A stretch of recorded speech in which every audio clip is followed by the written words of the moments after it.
को गीता पूरी याद है उनको भी जीवन जीने की कला नहीं आई। जिनका जन्म तीर्थ में हुआ है, जीवन तीर्थ में गुजर गया, उनको भी कला नहीं आई। और जो जीवन सत्संग सुनते हैं उनकी बात तो छोड़िए, जो जीवन भर सत्संग करते हैं, कथाएं कहते हैं, राधे राधे,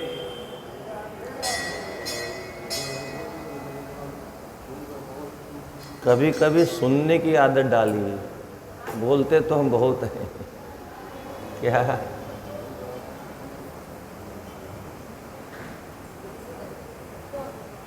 मैं कई बार कहता हूँ, भगवान ने जो व्यवस्था बनाई है वो भी हमको शिक्षा देती है। कान कितने हैं, आँख कितनी है, हाथ कितने हैं, पैर कितने हैं, और मुंह कितने हैं, जीभ कितनी है। तो इससे सिंगल काम करना चाहिए, डबल क्यों करते हैं। जिनसे डबल करना चाहिए उनसे डबल करिए, और जिससे सिंगल करना उससे सिंगल करिए। हम उल्टा करते हैं और यही झगड़े का कारण है। ईश्वर ने जो व्यवस्था बनाई है वो व्यवस्था हमको शिक्षा देने के लिए है। 2 आँख बनाई, अधिक से अधिक देख करके सीखो। 2 कान बनाए, अधिक से अधिक सुन करके सीखो। 2 हाथ बनाए, अधिक से अधिक करके सीखो। 2 पैर बनाए, अधिक से अधिक दुनिया के चक्कर लगा के धक्के खा के सीखो। बोलो कम। एक मुख दिया है, अगर बोलना ज़्यादा होता तो 2 मुंह दे देते, 2 जीभ दे देते, उनको क्या फर्क पड़ने वाला था। 4 दे देते। 21 से तो हम परेशान हैं क्या। इस एक मुंह से परेशान हैं और इस एक जीभ से परेशान हैं। इस एक मुख ने हमको परेशान कर रखा है, खाऊं खाऊं खाऊं खाऊं खाऊं खाऊं। और एक जीव ने लपर लपर लपर लपर लपर लपर करके पता नहीं कितने झगड़े जिंदगी में पैदा कर दिए। आज तक उन झगड़ों का निपटारा नहीं हुआ। बढ़ तो जा रहे हैं, घटते नहीं, क्योंकि ये बोलना कम करती ही नहीं। ये चुपचाप घर में बैठ नहीं सकती। अच्छा, अन्य इंद्रियों को खुले मैदान में रखा, कान खुले में, आँख भी थोड़ा सा पलके रक्षा के लिए दे रखी है। बाकी इस जीव को तो भीतर बंद के रखा, भीतर बंद करके। केवल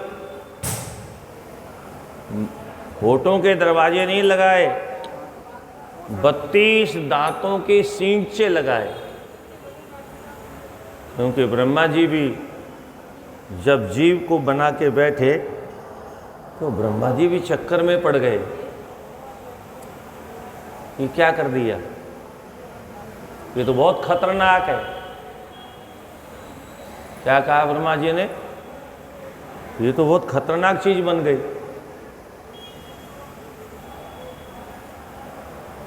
ये तो इंसान को शांति से जीने देगी ही नहीं, न जाने कितनों का सर फुड़ाएगी, न जाने कितनों को दुश्मन बनाएगी, न जाने किस किस का घर बर्बाद करेगी, न जाने किस किस के घर में आग लगाएगी। अपने अंतःकरण को भी जलाएगी, दूसरे को भी जलाएगी। क्योंकि इसको तो बोलना है, केवल बोल करके तो आग लगानी है, माचिस थोड़े जलानी है। माचिस नहीं उठाना है, केवल बोलना है। एक आवाज़ में कितने गांव जल जाते हैं, कितने घर जल जाते हैं, कितने लोगों की हत्या हो जाती है। एक आवाज़ में भारत के टुकड़े हो गए। क्या, एक जिन्ना नाम का जो जिन्न था, उसने एक आवाज़ दी और देश में वो बवंडर हुआ कि देश के टुकड़े टुकड़े हो गए और 50 लाख लोग मारे गए। ये बहुत खतरनाक है। इसलिए इसको भगवान ने 32 सींचों के भीतर बंद किया। और उतने से भी जब संतोष नहीं हुआ तो 2 दरवाजे लगाए अब ठीक। ब्रह्मा जी ने कहा अब ठीक है। अगर ये सींचे लगे रहेंगे, अगर ये दरवाज़ा बंद रहेगा तो इस इंसान के घर में भी शांति रहेगी, घर में शांति रहेगी तो दिल दिमाग में भी शांति रहेगी, परिवार में भी शांति रहेगी, समाज में भी शांति रहेगी। पर ये विधाता के विधान को उलट करके, धीरे से दरवाज़ा खोल करके, धीरे से सींग से हटा करके, पट से बाहर निकल करके और पट से किसी को काट करके भीतर लपलपा के तो भीतर घुस जाती है। अच्छा, जूते कहाँ पड़ते हैं? राधे राधे। ये तो लपलपा के भीतर चली जाती है। कुटाई किसकी होती है? चारों तरफ दे धमाधम, दे धमाधम। इतनी खतरनाक है ये जीव। केवल बोल के ही नहीं, बोल करके तो चाहे जिसको दुश्मन बना ले, और खा करके अपने शरीर को दुश्मन बना ले। ये चाट चाट करके शरीर में हजारों रोग पैदा कर ले। ये जितने लोग रोगी घूम रहे हैं ना दुनिया में, ये सब ऐसे नहीं हुए, ये जीव की कृपा से रोगी हो गए, क्योंकि ये चटोरी है। और इसकी चटोरी की चाट खाने की जो इच्छा है उसकी पूर्ति करते करते कुछ लोग हैं गेहूं की कोठरी जैसे बन गए। क्या? गेहूं के वो नहीं होते टंकी, मानो चलती फिरती टंकी। और मजे की बात यह है कि बुढ़ापा आ गया, चला नहीं जा रहा, फिरा नहीं जा रहा, फिर वह रसगुल्ला तो लिया, अरे बहू जा चिल्ला तो बना दे, मरने को तैयार है। तो ये जीव बहुत खतरनाक है। बोल करके समाज को दुश्मन बनाती, झगड़े पैदा करती है, और खा करके अपने शरीर को ही अपना दुश्मन बना लेती है। और इसलिए लोग कहते हैं महाराज अब तो ये शरीरी बैरी हो गया, शरीरी दुश्मन हो गया हमारा, चल फिर नहीं सकते। ये नहीं हो गया, इस जीव ने कर लिया इसको, और हम जीव पर कंट्रोल कर नहीं पाए, क्योंकि हमने कभी सत्संग सुना नहीं, शास्त्रों को ठीक से पढ़ा नहीं, और आजकल कोई अच्छा सत्संग जल्दी मिलता भी नहीं। तो आइए अपने प्रसंग पर चलते हैं। कल चर्चा चल रही थी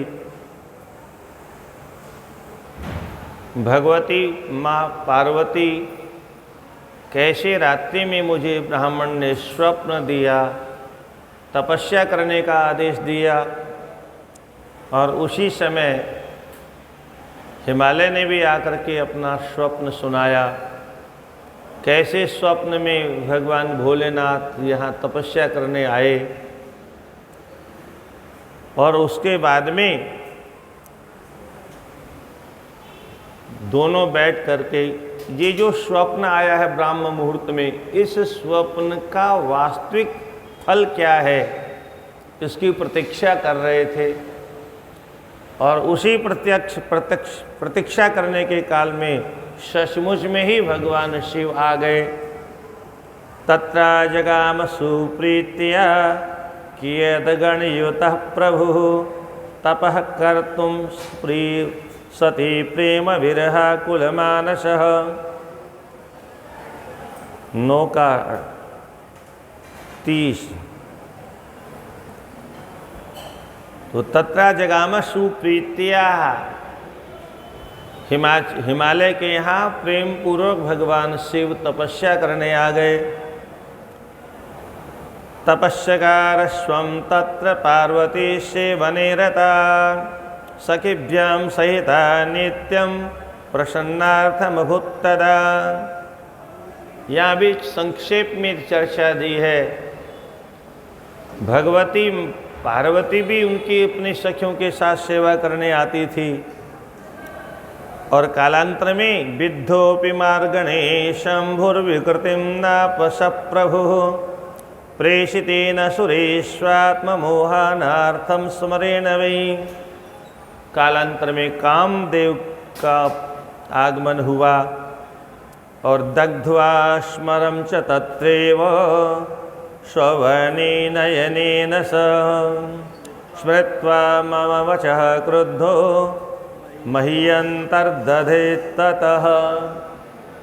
भगवान भोलेनाथ ने उस कामदेव को जला के भस्म कर दिया और कालांतर में प्रसन्न होकर के, अभिमान शून्य होकर के भगवान ने फिर कठोर तपस्या करना प्रारंभ किया।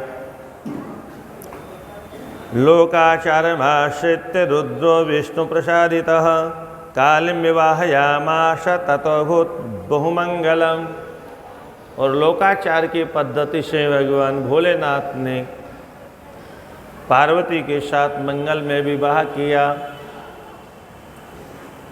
अब ये संक्षेप में करके कथा छोड़ने की भी बड़ी अच्छी पद्धति है। संक्षेप में कहकर के कथा को विराम कर देते थे महापुरुष और देखते थे कि श्रोता के मन में जिज्ञासा है कि नहीं आगे सुनने की, तब तो आगे सुनाए, नहीं तो संक्षेप में सुना देते थे।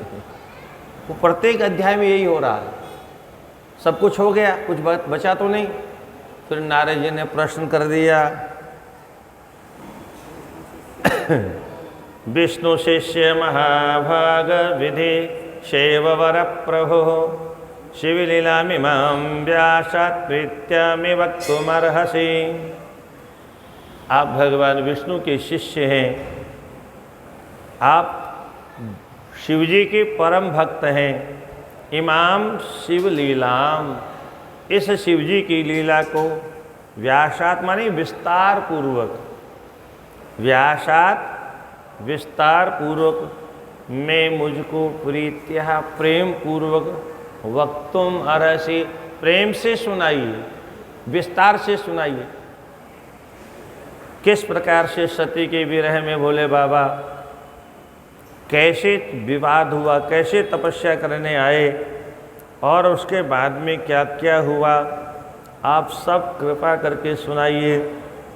ब्रह्मा जी कहते हैं, आगत्य स्वगिरिं शंभु प्रिया विरह कातरः सस्मारस्वप्रियां देवीं सतीं प्राणाधिका हृदयः। भगवान भोलेनाथ जब हिमालय पर्वत पर आए तो दिगंबरों, भगवती सती के जाने के बाद में वो लगभग दिगंबर हो गए थे। त्यक्त्वा गार्हस्थ्य सद्गतिम, जब घरवाली विदाई हो गई तो गृहस्थ आश्रम तो छूटना ही था और संसार में भटकने लग गए। कहीं भी उनको शांति की अनुभूति नहीं होती। समाधाय मनोयत्ना समाधिं दुःखनाशनं चकार च ददर्शाशो स्वरूपम निजमव्ययम्। मन को एकाग्र करके दुख का विनाश करने वाली समाधि में स्थित हो गए और अपने ही स्वरूप का ध्यान करने लग गए। ये शास्त्रों में सब लिखा है, क्योंकि लोग प्रश्न करते हैं कभी कभी, अथवा प्रश्न करने की क्षमता नहीं होती है। बोले भगवान नारायण किसका ध्यान करते थे, शिवजी समाधि में किसका ध्यान करते थे। अरे कोई ऋषि महर्षि समाधि लगाए तो समझ में आता है कि वो भगवान का ध्यान करते हैं, पर स्वयं यहाँ भगवान ही ध्यान कर रहे हैं तो भगवान किसका ध्यान कर रहे हैं। तो यहाँ स्पष्ट लिखा है, स्वरूपम निजम अव्ययम, अपना जो अविनाशी स्वरूप है, आनंद कंद परमानंद का जो विशाल रसोवेश परमात्मा का रसस्वरूप है, अपने ही स्वरूप का भगवान ध्यान करते हैं। प्रलय काल में भी ऐसा ही करते हैं। आपने देखा होगा, वटस्य पत्रस्य पुटे शयानम बालम मुकुंदम मनसा स्मरामि। मार्कंडे महर्षि ने दर्शन किया, करारविंदेन पदारविंदम मुखारविंदे विनिवेशयन्तम वटस्य पत्रस्य पुटे शयानं बालं मुकुंदं मनसा स्मरामि। करारविंदेन पदारविंदम, कैसी झांकी है, अद्भुत है। करारविंदेन, अपने कर कमल के द्वारा, पदारविंदम, अपने ही चरण कमल को, अपने कर कमल से अपने चरण कमलों को पकड़ रखा है। और पकड़ करके जैसे छोटे छोटे बच्चे करते हैं, अपने अंगूठे को मुंह में लेके चूसने लगते हैं, किसी और वस्तु को लेके चूसने लगते हैं, तो भगवान ने अपने अंगूठे को लेकर के अपने मुख में ले लिया और मुख में लेके चूसने लग गए। किसी ने बाद में पूछा, ये आप इसको अपना ही शरण का अंगूठा क्यों चूस रहे थे? भगवान ने कहा, दुनिया वाले मेरे चरणों को धो धो के पीते हैं, मैं देखता रहता हूँ क्यों धो के पीते हैं, अब मैं कैसे पीऊँ? कोई देखेगा तो क्या कहेगा? तो प्रलय में अच्छा मौका मिल गया, यहाँ कोई देखने वाला है नहीं, एकांत है, एकांत भाषा झगड़ा न झाषा, या कोई देखने वाला नहीं। इसलिए यहाँ एकांत पा करके मैंने सोचा, दुनिया वाले मेरे चरणों को धो धो के क्यों पीते हैं? ऐसी क्या विशेषता है मेरे चरणों में? चलो मैं स्वयं देखता हूँ। और ये देखने के लिए भगवान ने अपने ही हाथों से अपने ही चरण के अंगूठे को, कर कमल, चरण कमल और मुख कमल, सब कमल ही कमल है, तो अपने ही कर कमल से अपने चरण कमल को अपने मुख रूपी कमल में विराजमान करके और इस रूप में दर्शन दिया। किसने? बालम मुकुंदम। कौन है ये? बालक भी हैं। विशेषता क्या है? मुक्ति देने वाले हैं। मुकुंदम, मुक्ति देने वाले हैं। मुक्तिम ददाति थी मुकुंद। ऐसे जो मुकुंद भगवान है, ऐसे भगवान ने प्रलय के अवसर पर दर्शन दिया। कहने का तात्पर्य, परमात्मा अपना ही रस लेते हैं और हम सब परमात्मा की कृपा से रस का आभास अनुभव करते हैं। संसार में रस नहीं है। और इस शरीर के अंदर ये जो हाडमास का लोथड़ा है, इस हाडमास के लोथड़े में कहीं पर भी ऐसा कुछ नहीं है जिसमें रस आए, और फिर भी लोगों को रस की अनुभूति होती है।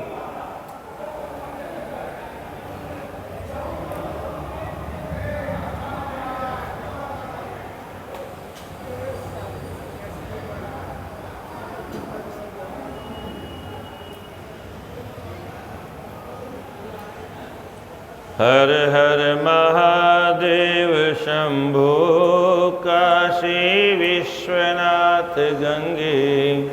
हर हर महादेव शंभो काशी विश्वनाथ। हर हर महादेव शंभो काशी विश्वनाथ गंगे। ततः समाधिं तत्याज्य व्यतयुर्यमिताः समाः। यदा तदा बभूवाशु चरितं तद्वदामि वः।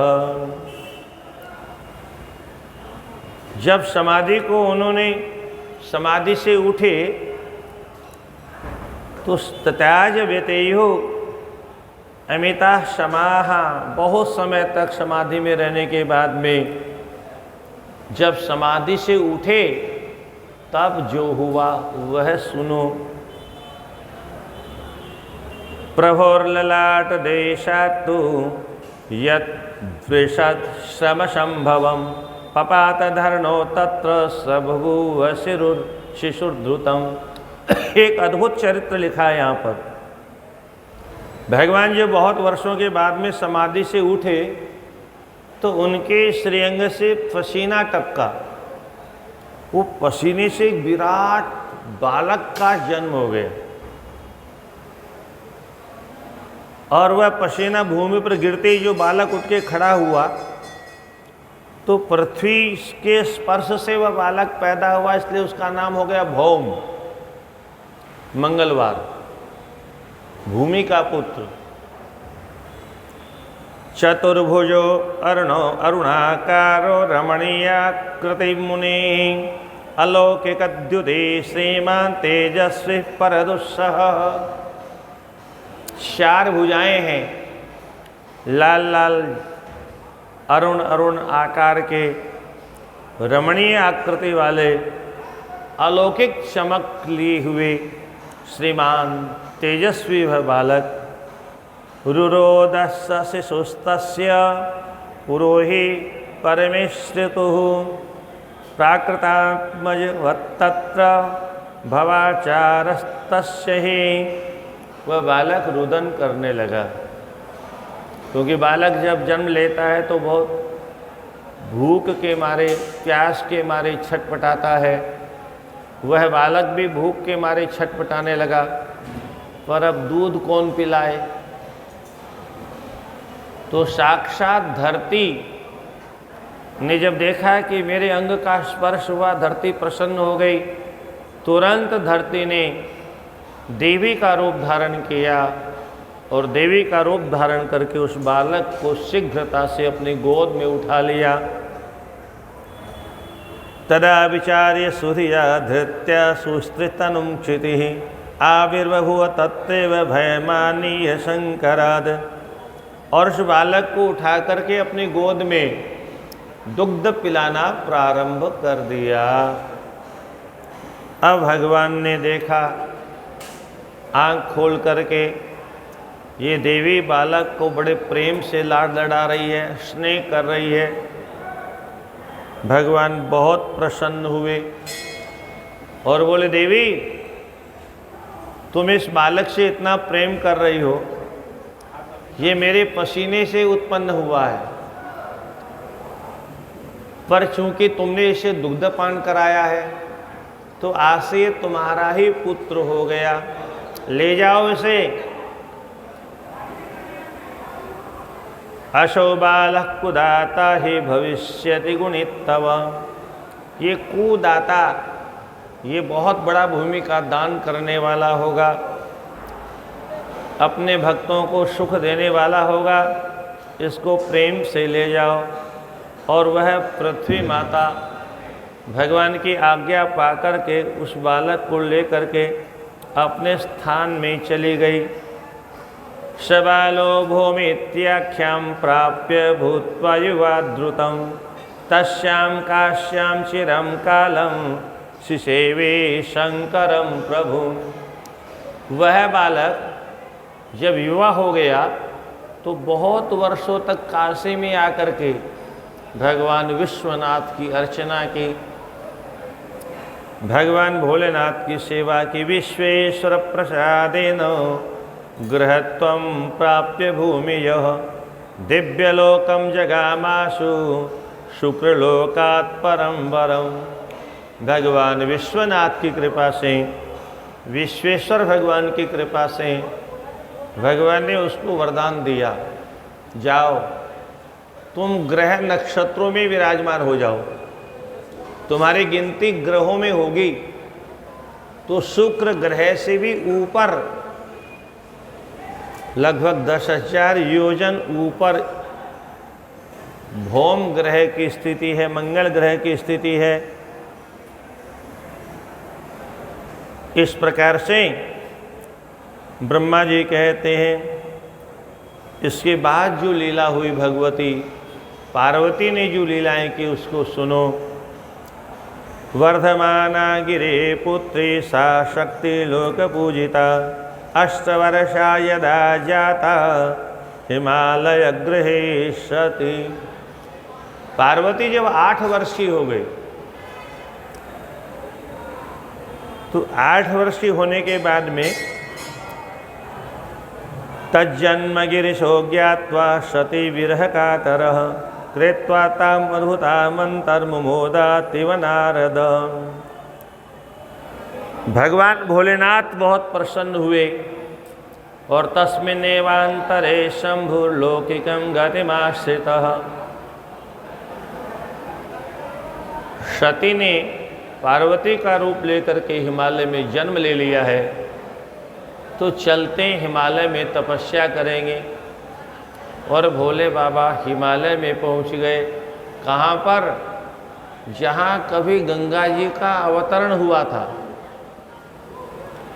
उस स्थान का नाम दिया यहाँ पर काशेद गणवरान शांतान नद्याधीनवगृह्य च गंगावतार अगमद हिमवत प्रस्थमुत्तमं।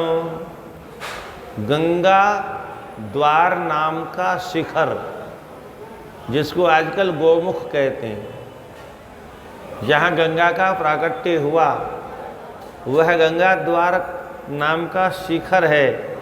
वहाँ पर भगवान पहुँच गए और तपस्या करना प्रारंभ कर दिया। हरि ध्यान परे तस्मिन् प्रमथः ध्यान तत्पराः अभवन् केचिदपरे नन्दिभृङ्ग्यादयो भृङ्ग्यादयो गणाः। नंदी भृंगी इत्यादि कुछ अन्य गण भी भगवान की तरह से तपस्या करने लग गए। कुछ गण सेवा में लगे रहे, सभी तरह की चाहिए लोग, चारों ओर रक्षा करने के लिए। कोई जंगली जानवर न आ जाए, कोई हिंसक पशु न आ जाए, इसलिए सेवां चक्रु तदा केचिद गणा शंभो परात्मनः नैवा कुंजस्तु मौना हि द्वारपाल केचिना भवन। भगवान भोलेनाथ की सेवा करने के लिए मौन धारण करके, ये मौन क्यों धारण किया? भगवान भोलेनाथ को मालूम है जिस मालिक के दरवाजे पर लोग ज़्यादा, द्वारपाल ज़्यादा बकर बकर करने वाले होते हैं, वहाँ कभी कभी बहुत बड़ा उपद्रव हो जाता है। और ऐसा ही उपद्रव एक बार वैकुंठ के दरवाजे पर हो गया। जय विजय को शाप मिल गया और उनको राक्षस की योनि में 3 जन्मों तक भटकना पड़ा, 3 जन्मों तक। इसलिए ज़्यादा बकर बकर नहीं करना चाहिए। इसलिए मोना ही द्वारपा केचन अभवन। भोले बाबा के द्वारपाल सब मौन होके रहते थे, और मौन होने में बहुत लाभ है। अभी अभी मैं आपको बता रहा था, सारे झगड़े जीव की वजह से होते हैं। हमारा शास्त्र कहता है मौनेन कलहम नास्ति। अगर झगड़ा होता है तो मौन हो जाओ, झगड़ा समाप्त हो जाएगा। 2 में झगड़ा होता है तो एक भी अगर मौन हो गया तो उसी समय झगड़ा खत्म हो जाएगा। इसलिए मौन भी एक बहुत बड़ा तप है, एक बहुत बड़ी साधना है। आदत से लाचार होने के कारण मनुष्य चुप नहीं रह सकता, अन्यथा मौन रहने में जितनी सुख सुविधा है, जितनी शांति है, उतना बोलने में है ही नहीं। आप कहोगे बिना बोले काम कैसे चलेगा? अरे 10 बात बोलनी हो तो 2 बात बोलो, दो बात बोलनी हो तो आधी बात बोलो, और आधी बोलना हो तो इशारे से काम चलाओ, इशारे से। कोलाहल करने की जरूरत नहीं, संकेत से काम चलाओ। परंतु लोगों को ज्ञान नहीं होता है, कथा में भी उपद्रव करते हैं, भोजन करते समय भी, प्रसाद पाते समय भी होल्ला करते हैं, जबकि शास्त्र का नियम है मौन होकर के प्रसाद पाना चाहिए। कथा में तो विघ्न करने से बहुत बड़ा पाप लगता है, पर लोगों को नहीं मालूम। जीवन भर हो गया तीर्थों में रहते रहते, फिर भी सत्संग में हल्ला करते हैं। एतस्मिन्नन्तरे तत्र जगाम हिमभूधरः शङ्करस्योषधि प्रस्ते श्रुत्वा गमतमादरात्। हिमालय को पता चला मेरे यहाँ साक्षात भगवान भोलेनाथ तपस्या करने आए। प्रसन्नता से गदगद हो गए, उछल पड़े। तपस्या करने यहाँ तो मेरे यहाँ आते ही रहते हैं महात्मा लोग, परंतु साक्षात परमात्मा तपस्या करने आए, ये तो मेरा अहोभाग्य है।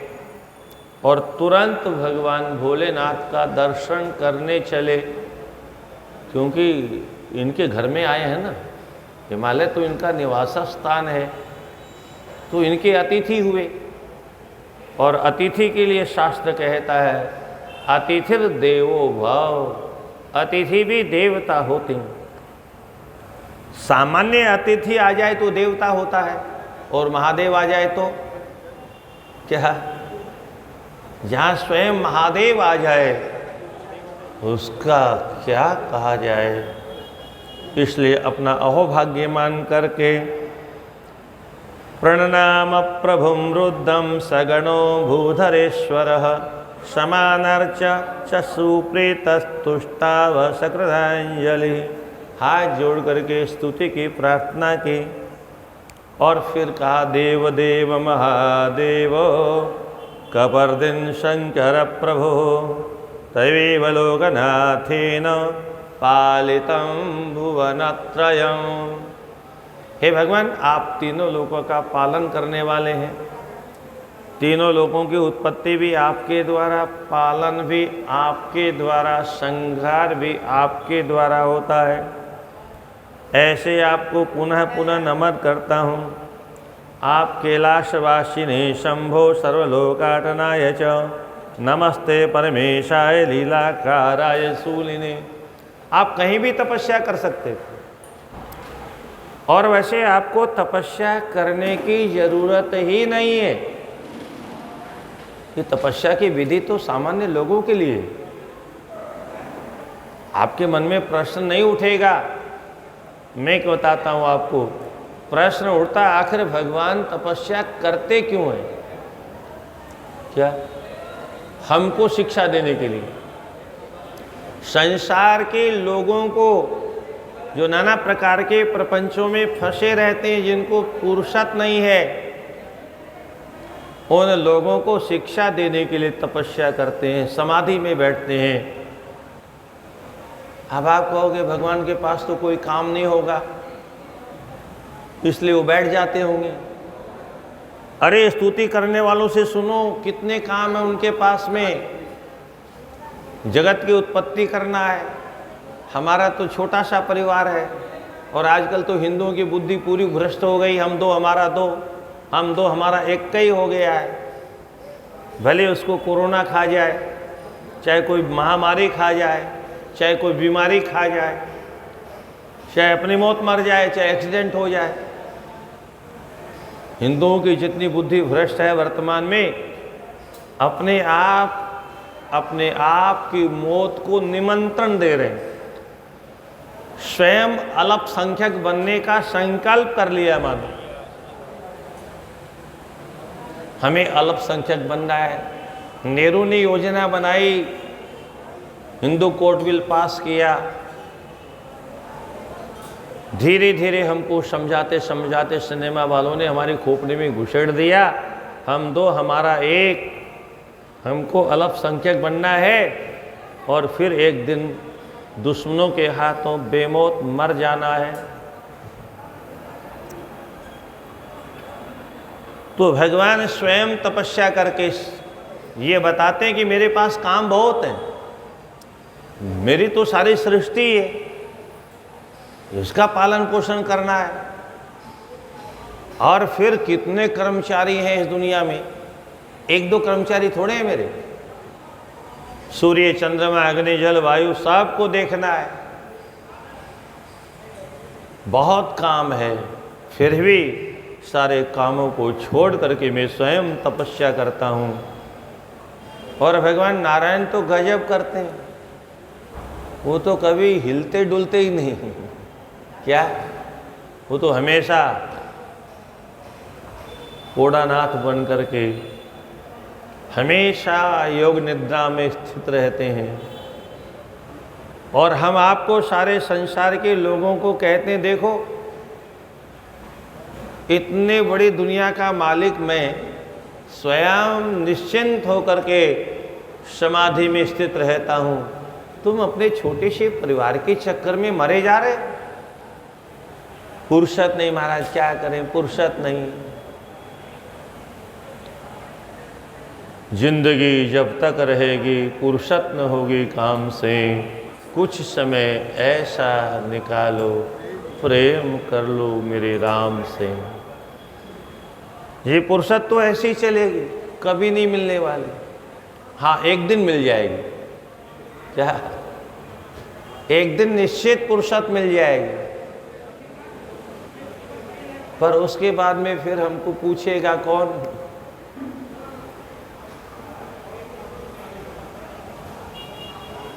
इसलिए जब तक श्वास चल रहा है, जब तक हाथ पैर चल रहे हैं, तब तक कुछ कर गुजरने का संकल्प करना चाहिए। राधे राधे। क्या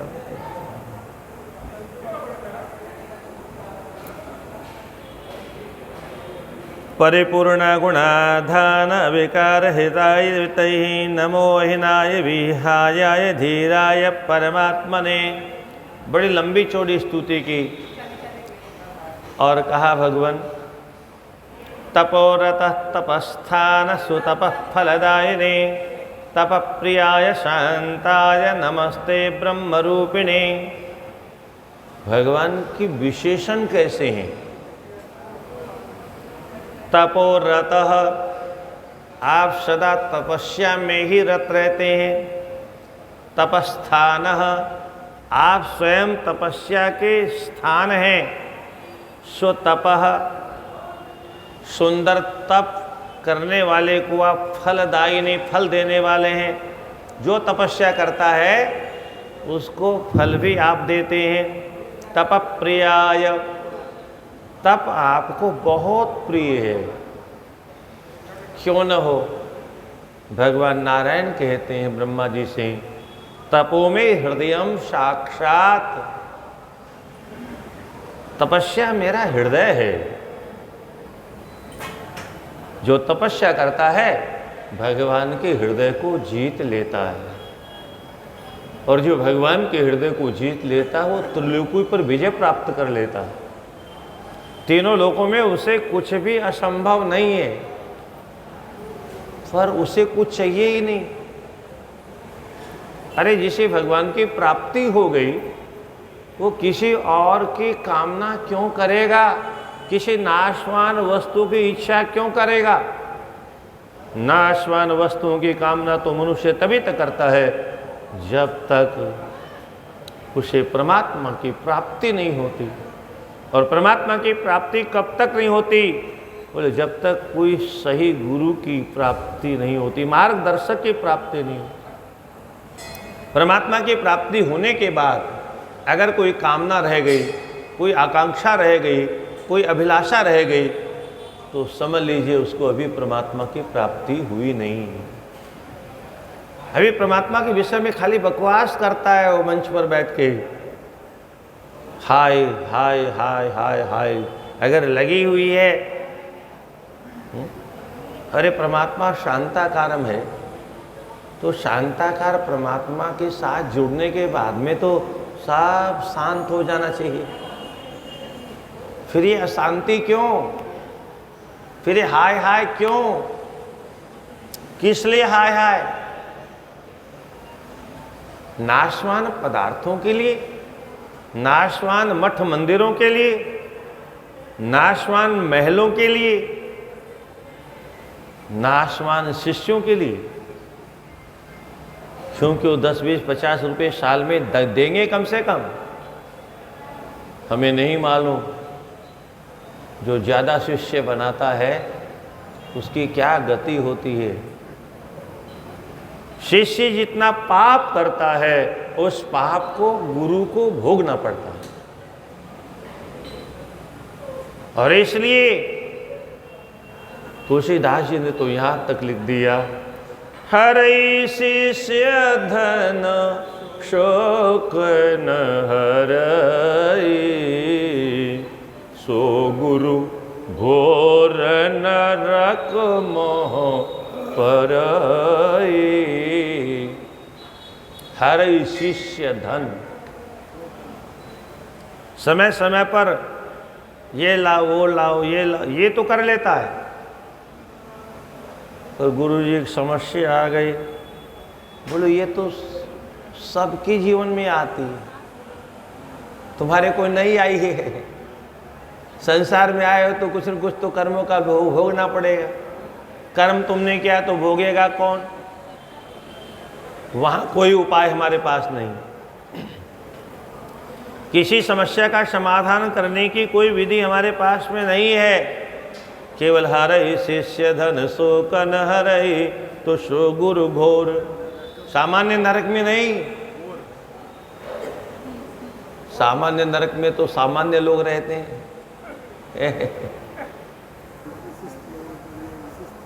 बड़े लोग बड़े काम करते हैं, तो बड़े लोगों के लिए बड़े ठाट बाट की जगह चाहिए ना। वो एक मारवाड़ी महात्मा कथा कर रहे थे। बोले एक कोई बेचारी बिना पढ़ी लिखी कोई गांव में लुगाई थी, बोले कोई महात्मा आया तो सब प्रणाम कर रहा, तो वह लुगाई बेचारी प्रणाम कर रहे। तो अब आप शरण तो जाने को नहीं बेचारी, बोले महाराज खुरडा लागू, खुरडा। आओ महाराज हो गए नाराज। राजस्थान में खुरडा पैर को कहते हैं। बोले तू घोर नरक में जाएगी, घोर नरक में। अब उसको ये भी नहीं मालूम नरक स्वर्ग क्या होता है। तो बोली महाराज मेरे जियाल की पापी ने कथे पड़ा है, आ बड़ा बड़ा लोका में तो थारे जियाल का लोग जाएगा। मेरी कथे गुंजाइश है।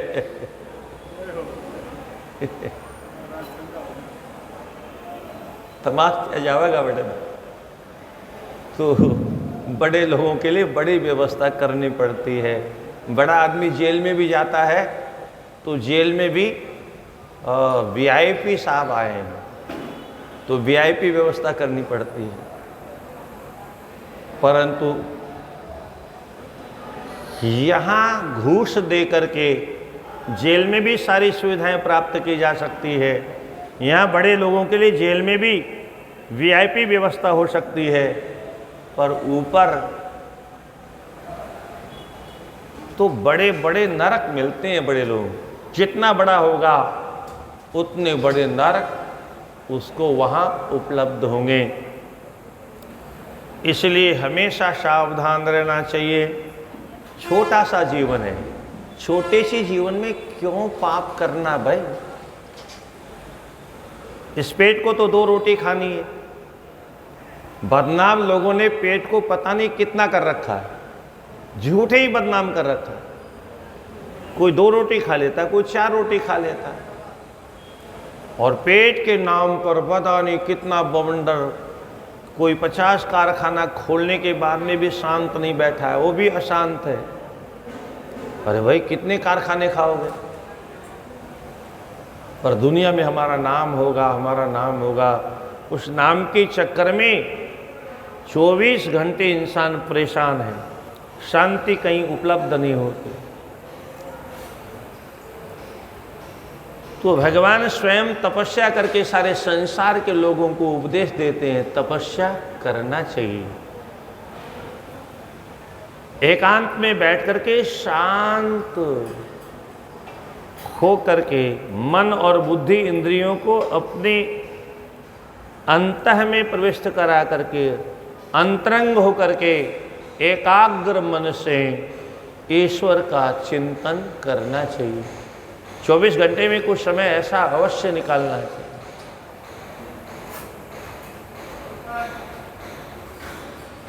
हिमालय प्रार्थना करते हुए कहते, मम भाग्योदयात्र दयादत्र त्वम् आगत इह प्रभो सनाथम कृतवान माम त्वम पूर्णेतो दीनवत्सलः।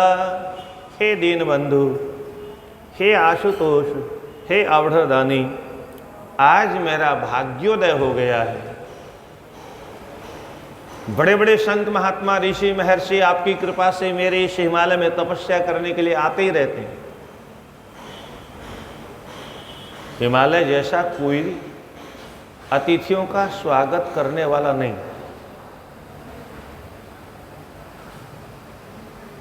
संसार में बहुत से लोग तो बंबई कलकत्ते में रहने वाले बहुत से लोग तो सड़क पर अगर कोई गांव का व्यक्ति मिल जाए, चौराहे पर दिखाई दे जाए तो नज़र घुमा लेते हैं, कहीं पहचान न ले, क्योंकि किराए पर रहते हैं, फ्लैट में रहते हैं। कहीं देख लेगा तो कहीं भाई हम तो तुम्हारे हैं, चाय भी पिलानी पड़ेगी तो बैठाएंगे कहाँ, तो आदमी डर के मारे नमस्कार भी नहीं करता है। परंतु हिमालय की क्या व्यवस्था है, हिमालय ने अपने विशाल स्वरूप में न जाने कितने एयर कंडीशन महल बना रखे हैं, गुफाएं। वो गुफाएं क्या है? Air condition. और इन गुफाओं में जो एयर कंडीशन की व्यवस्था है, किस लिए? तपस्वियों की सुविधा के लिए। आओ, जिसको तपस्या करनी हो, जिस किसी को तपस्या करनी हो, जिस किसी को भवसागर से पार होना हो, जो कोई अपने घर से, परिवार से, समाज से परेशान हो गया हो, दुखी हो गया हो, जिसका अंतःकरण छटपटा रहा हो, जिसका मन, जिसकी बुद्धि, जिसका अंतःकरण अशांत हो गया हो, आओ, बहुत शांत वातावरण मिलेगा, एकांत मिलेगा, शांत वातावरण मिलेगा, शीतल मंद सुगंध वायु मिलेगी और रमणीय वातावरण मिलेगा, प्रदूषण रहित। क्या? विशुद्ध वातावरण में आओ। और हिमालय ने, मैं तो यहाँ तक कहता हूँ कि हिमालय ने अपने दिल के दरवाजे खोल रखे हैं, अपने हृदय में तमाम जगह बना रखी है आने वाले अतिथियों के लिए।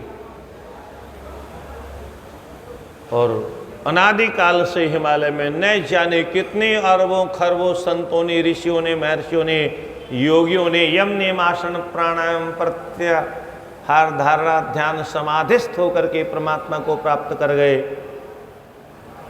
अब थोड़ी समस्या आ गई, आज कोई तपस्या करने वाला दूर दूर तक नहीं दिखाई दे रहा। आज तो ये दशा है, बोले 100 जूते खाए तमाशा घुस के दे,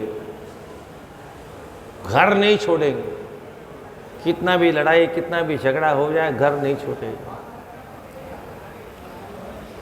कोई हिमालय में जाके तपस्या करने को तैयार नहीं, क्योंकि शरीर इतना सुविधाजनक हो गया है।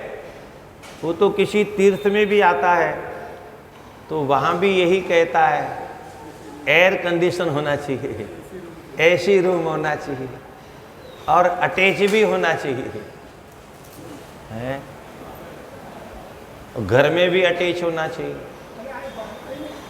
बहुत ध्यान से सुनिए सज्जनों, पढ़े लिखे लोग कितने मूर्ख हैं। ये पढ़े लिखे लोगों के बता रहा हूँ मैं। अनपढ़ तो जंगल में जाते थे,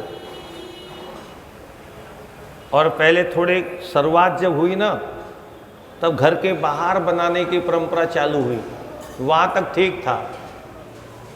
उसके बाद में कुछ लोगों ने कमरे में शुरू किया तो दरवाजे अलग अलग, पर अब जो नई परंपरा चली है उसमें तो सब एक कई में, उसी में नहाओ, उसी में जंगल जाओ, कोई पार्टीशन नहीं बीच में, क्या कोई दीवार नहीं है।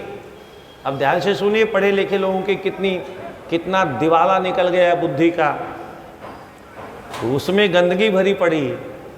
वो गंदगी पूरे उस नहान घर में घूम रही है, उसी में हम नहा भी रहे हैं, हम इधर नहा रहे हैं, उधर वो गंदगी चिपक रही है। वो जो जीवाणु घूम रहे हैं, वो जो कीटाणु घूम रहे हैं, वो जो बीमारी के घर हैं,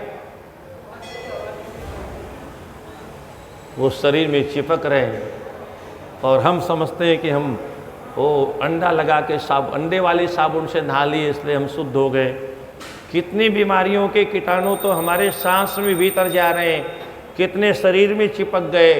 और अब भी चाहते हो कि हम स्वस्थ रहें, अब भी चाहते हो कि हम मस्त रहें।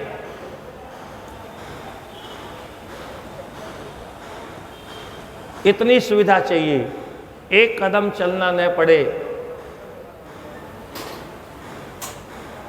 परिणाम क्या होगा? घुटने से चला ही नहीं जाएगा एक दिन। तो कहीं नहीं चलना चाहोगे तो अब ये तो बेकार हो जाएंगे ना।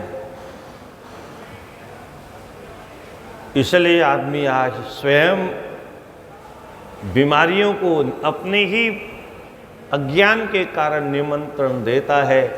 कमरे में शौचालय बने वो भी चलो मान लेते हैं, चलो ठीक है, पर कम से कम पार्टीशन तो होना ही चाहिए। अगर थोड़ा बहुत वो, वैसे क्या उसमें पार्टीशन करके भी क्या करोगे? कमरे में भी जर्म्स घूम रहे हैं, जीवाणु पूरे कमरे में घूम रहे हैं, क्योंकि दिन में 10 बार तो खुलता ही है वो। तो जब खुलेगा तो उसकी गंदगी कमरे में आएगी कि नहीं आएगी? तो पूरे कमरे में नाना प्रकार के कीटाणु 24 घंटे आक्रमण करते रहते हैं, सब जगह चिपके होते हैं। और इस दशा में आज का व्यक्ति बीमार, और इसके अलावा भी कई समस्याएं पैदा ही अस्पताल में होता है। दवा खा के पैदा होता है, दवा खा के जीता है, और मरने के लिए फिर उसी अस्पताल में कहाँ जाएगा? अंतिम में अपनी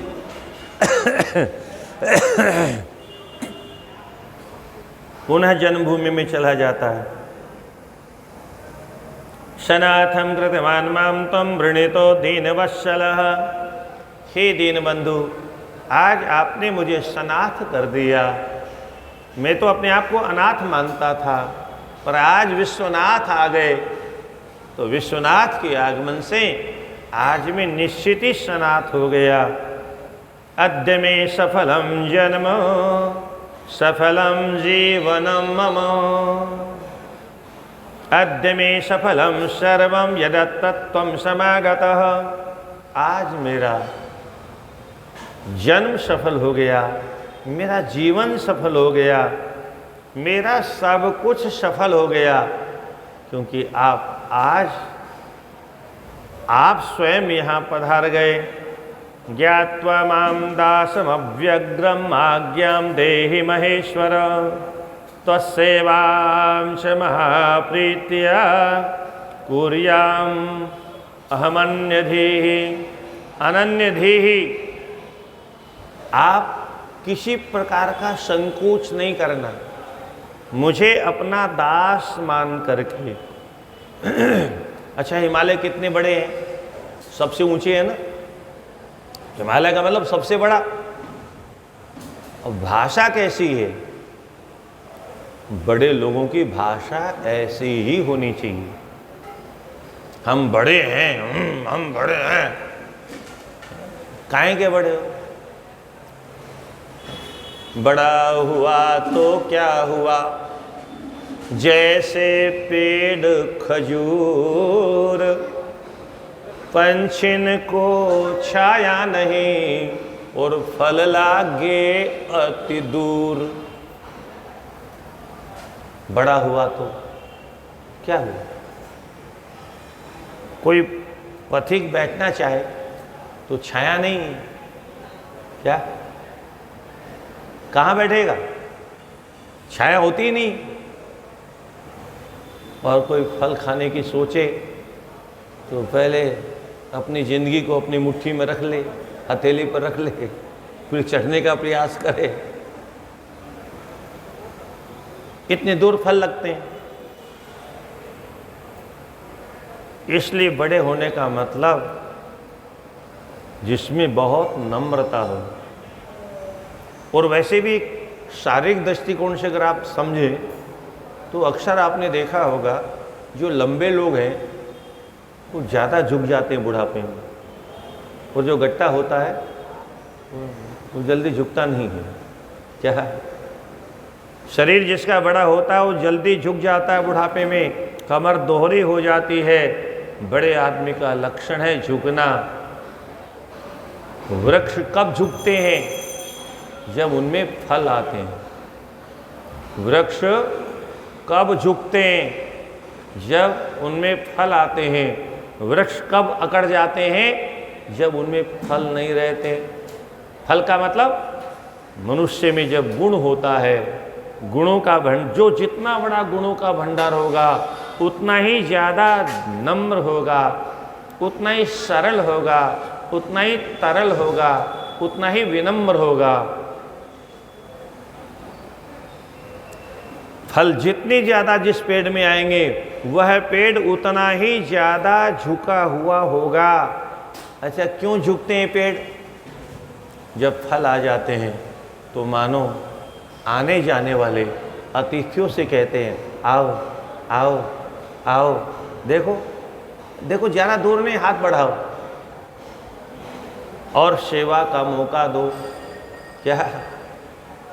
सेवा का मौका दो। एक आध जिसके फल होता है वो फिर अकड़ा रहता है, फिर वो नीचे नहीं आता, फिर वो कहता है मेहनत करो तो मिलेगा। वो अपने वस्तु को दबा के रखता है। तो ज्ञात्वा मां दासम अव्यग्रम आज्ञाम देहि महेश्वर, मुझे अपने चरणों का दास मान करके, सेवक मान करके मुझे आज्ञा देने में कभी संकोच नहीं करना। कि आपको क्या रोज रोज नहीं, जैसे दास को आदेश देने में संकोच नहीं होता, ऐसे ही मैं आपका दास हूँ। अपने दासों में मेरा नाम लिख लीजिए। ये बड़ों की ये विशेषता है। अपने आप को दासत्व से अधिक कभी महत्व न दे। सगणं तं तथा दृष्ट्वा गिरिराजं बृहध्वजः उवाच ध्यानयोगस्तस्मैन्निव जगत्पतिः। जगतपति भगवान ने पूरी परिवार के साथ में आए हुए हिमालय से हंस के कहा, त्वं महात्मा। कैसे कैसे विशेषण हैं। त्वं महात्मा तपोधाम मुनीनां च सदाश्रयः देवानां राक्षसानां च सर्वेषां च महात्मनां। तुम तो बहुत बड़े महात्मा हो। क्या? महात्मा मतलब महान है आत्मा जिसकी, महान आत्मा, छोटी आत्मा नहीं है, कंजूस आत्मा नहीं, महान आत्मा। हर समय महान, जब भी करेगा तो कोई महान काम करेगा। छोटा मोटा काम करना महान व्यक्तियों को प्रसन्न ही नहीं आता। छोटे लोग छोटा काम करते हैं, बड़ा आदमी जब कहीं करेगा तो बड़ा काम करेगा। इसलिए आप महात्मा हो। और आपकी महिमा क्या है? स्वयं तो तपस्या करते ही हो और आप तपस्या के धाम हो। धाम का मतलब जैसे काशी धाम है, तीर्थयात्री कितने आके रहते हैं, ऐसे ही अयोध्या धाम में सभी धाम जहाँ जहाँ धाम है तमाम यात्री जाते हैं, तमाम भक्त जाते हैं। ऐसे ही आप तपस्वियों के धाम हो, आप में सब तपस्वी आकर के रहते हैं। धाम मानी घर, तपस्वियों की रहने की भूमि हो आप मुनियों के आश्रय हो, संत महात्माओं के आश्रय हो, और सबसे बड़ी बात देवता भी आपके ही अंदर रहते हैं और राक्षस भी आपके गुफाओं में आके छिपते हैं। हाँ, परेशान च महात्मनाम, आपके पास जो भी है वो दूसरों के लिए है, और महात्माओं के लिए तो आपका दरवाज़ा हमेशा खुला ही रहता है। सदा वासो द्विजादीनां गंगापूतस्य नित्यदाः परोपकारी सर्वेषां गिरिणाम अधिपः प्रभुः। हे पर्वतों के महाराज, पर्वतों के राजा, आप सदा ब्राह्मणों को निवास प्रदान करने वाले हैं। क्यों न हो, आप गंगा जी से पवित्र हैं। राधे राधे।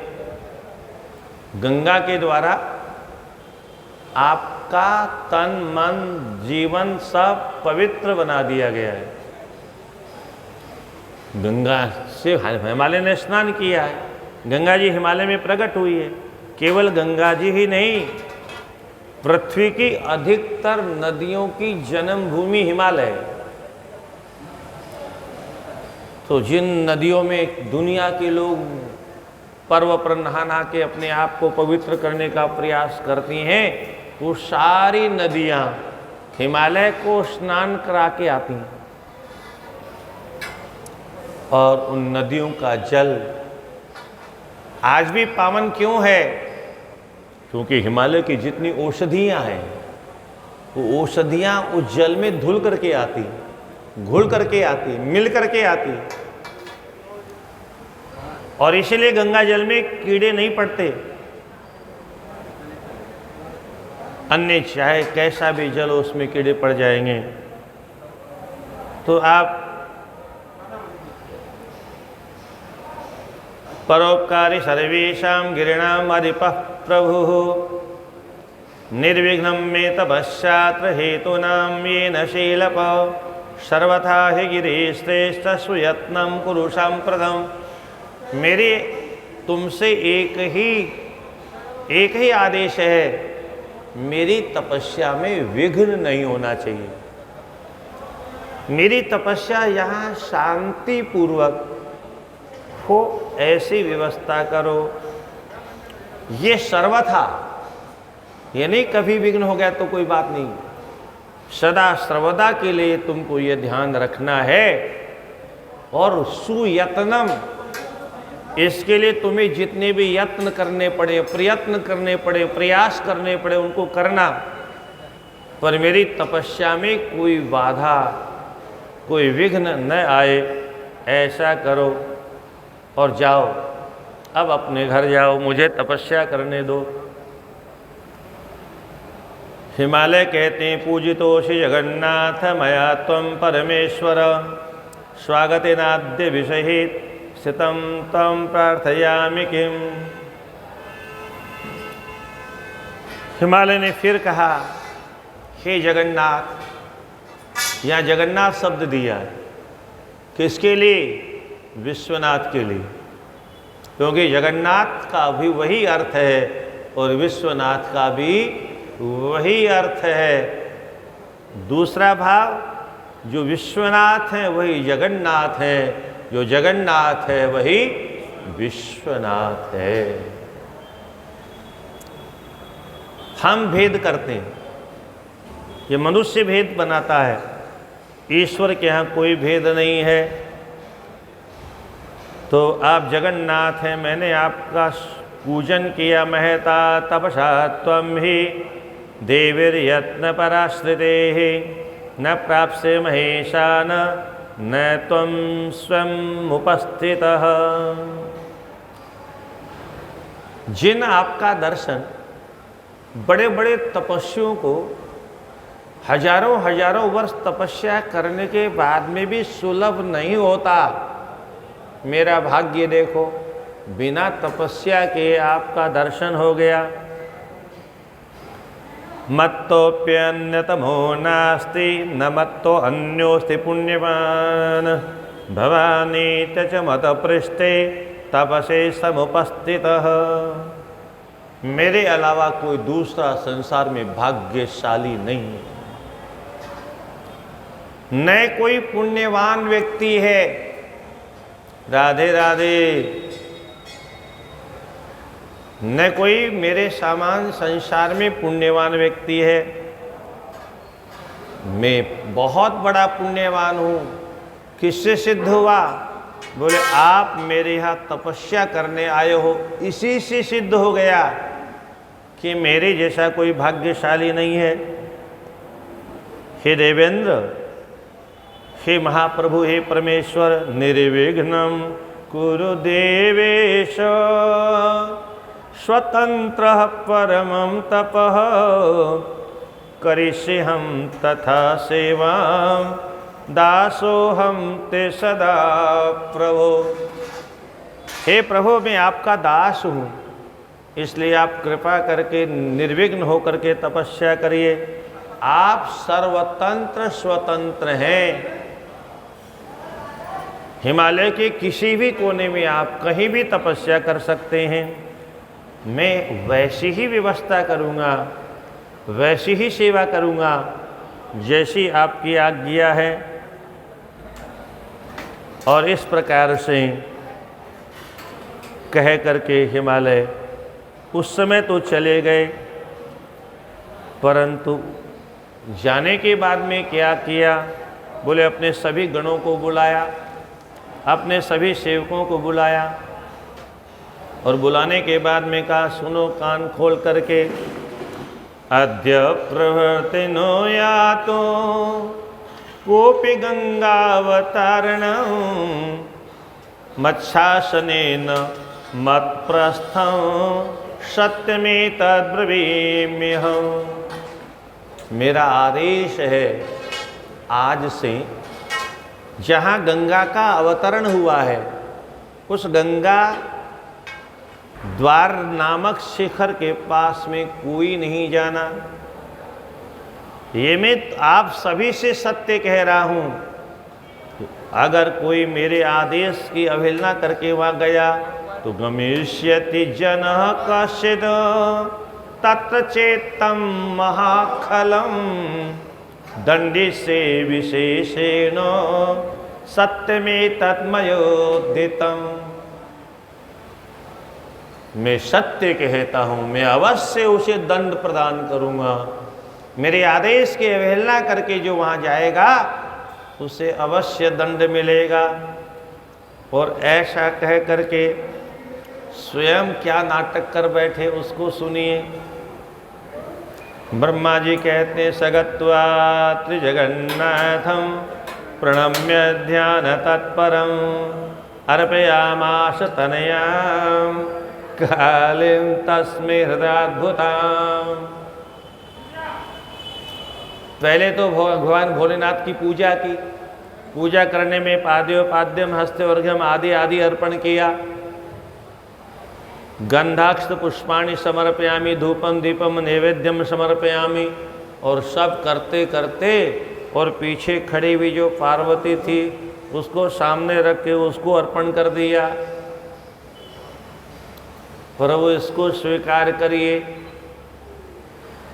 भगवान ने कहा, ये क्या बीमारी है? ये क्या बीमारी है? बोले भगवान, ये बीमारी नहीं, ये मेरी बेटी है। अरे बोले तो यहाँ क्यों ले आए? मैंने तुमसे कहा था ना, इस मेरे तपस्थल के आसपास में कोई आना नहीं चाहिए।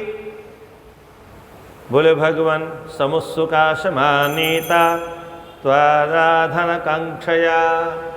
कि मेरी बेटी आपकी सेवा करना चाहती और इसलिए बिटिया ने जिद्द की और उस जिद्द के सामने में मजबूर हो गया। अब आपकी सेवा करने के लिए आइए। सखीभ्याम सह नित्यम त्वं सेवतामेव शंकरम अनुजानिहिताम नाथ मैतेयरनुग्रह। ये अकेली नहीं आएगी महाराज, ये अपनी सखियों के साथ में, जया विजया नाम की सखी हमेशा साथ रहती है, उनके साथ में आपकी सेवा करने आएगी। अब इतना सुनना था,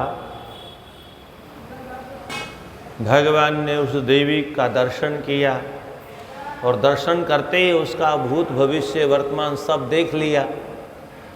और देखने के बाद में तुरंत आंख बंद कर ली।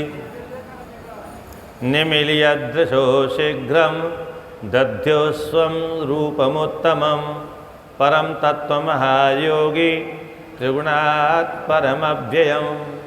तुरंत आंखें बंद करके फिर अपने ही ध्यान में मग्न हो गए।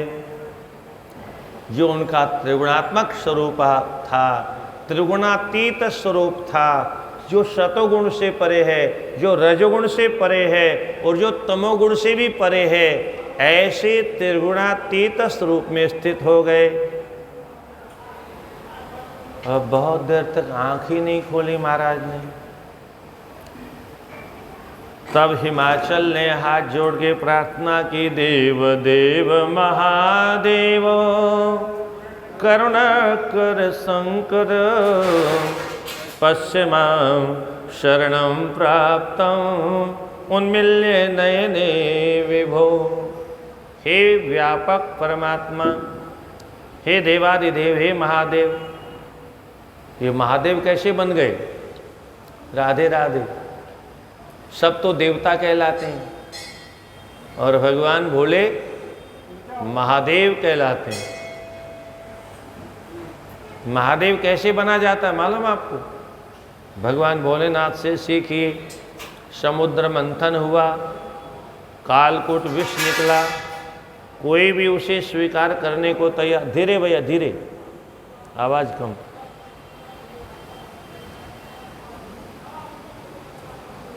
कालकूट जहर से सब जलने लगे, त्राहि त्राहि मच गया।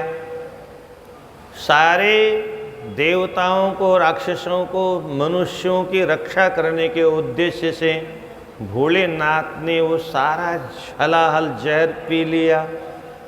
और जब अमृत निकला तो किसी ने पूछा भी नहीं, भोले बाबा ने मांगा भी नहीं, थोड़ा हमको भी दे दो, हमारे कमंडल में भी। कहने का तात्पर्य क्या है?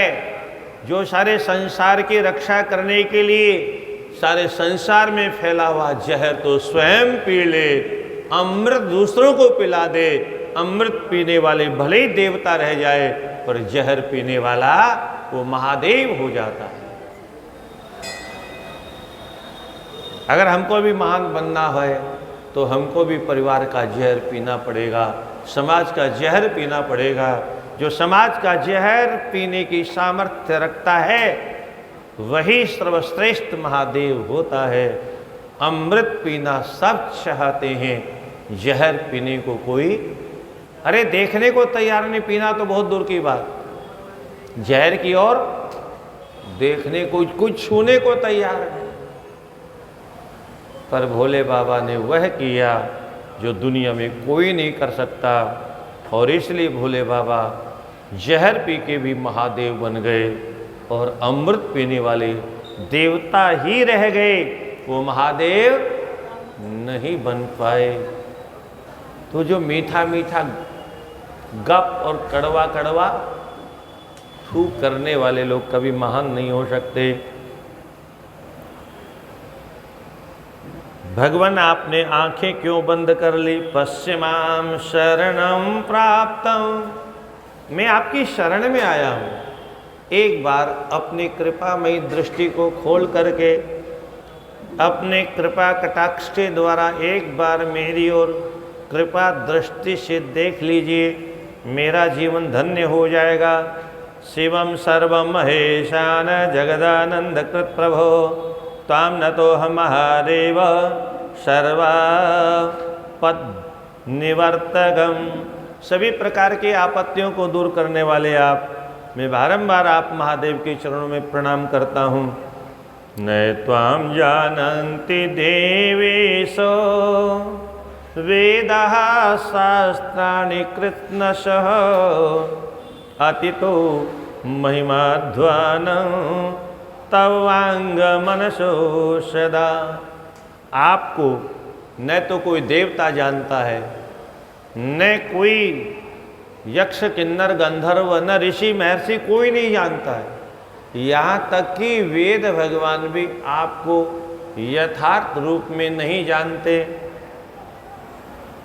सर्वाणि शास्त्राणि कृष्णशः शास्त्राणि, सभी शास्त्रों में आपका वर्णन तो है, पर वो शास्त्र आपको जानते नहीं हैं।